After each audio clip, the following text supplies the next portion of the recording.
Well, I should make more videos on the Nintendo Switch. It's not a Pro, it's a revision. They're calling it the OLED model, and I have some thoughts about that we're going to talk about this morning. But I kid you not, I made a video yesterday talking about how the pandemic has affected Nintendo and with the Switch and with games and stuff like that. And I still think a lot of that holds true. I actually think most of it holds true. But I'm going to go ahead and put that video up tomorrow, but I shot it yesterday with the intention to bring it up today.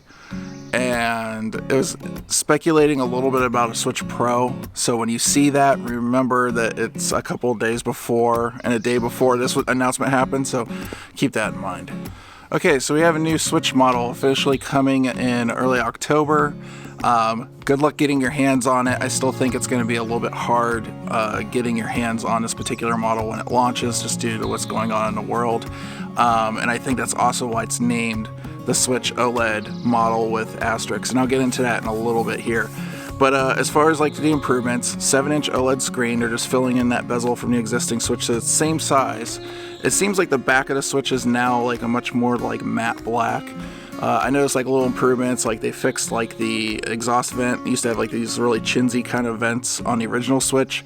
Well, they've like kind of like reinforced that like they did with the Switch Lite, so those shouldn't break as easy. Probably like plastic's a little bit better too. Probably isn't prone to cracking and stuff like the original Switch model is. But other than that, same Joy-Cons, better speakers apparently in this thing. So I'm excited to see what that is. Usually when I see thin devices like this, I've always been like, oh, this sound's always going to suck. And I used to think that until I got my hands on one of Apple's MacBooks. And the sound coming out of one of those little MacBook Airs is incredible. It's amazing. So it's possible that the sound's actually really good. The other thing is new dock. New dock has a LAN port built into it. There's a new kickstand that's like the entire length of the back of the Switch.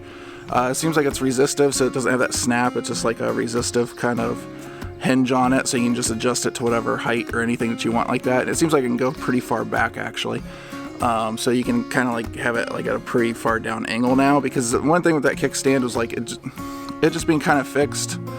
Let alone it was flimsy, but it just being kind of fixed, it was pretty hard to always be at like the right eye level for that thing. So I'm glad to see that.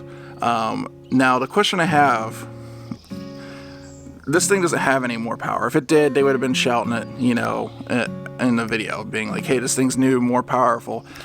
This just seems like it's straight up a revision for the current Switch, and they're charging $50 more right now for it. And I think that's going to be like an introductory price. So I still think this is a Tegra X1. I think what's going on here is this, first of all, this feels very much like a soft revision launch and a soft discontinuation of the current Switch.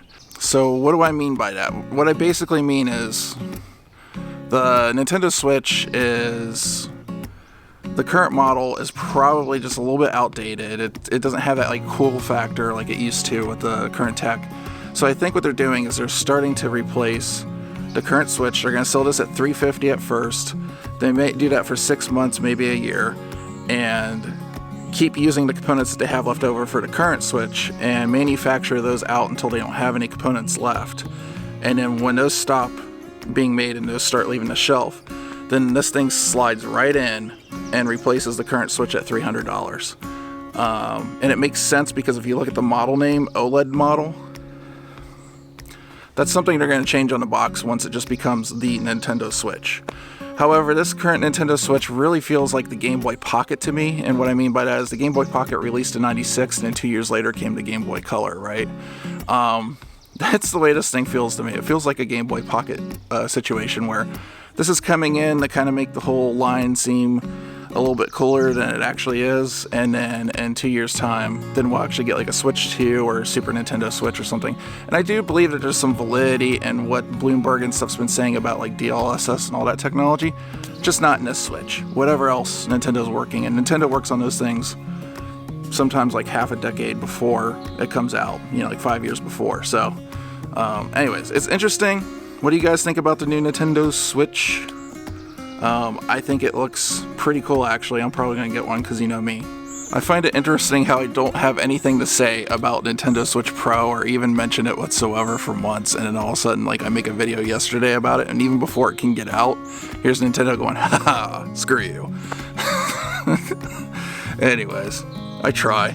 That video will be up tomorrow. This video will be up today. I'm only doing 1080 on this one so I can get it rendered and uploaded to YouTube faster because I still got to go to work today.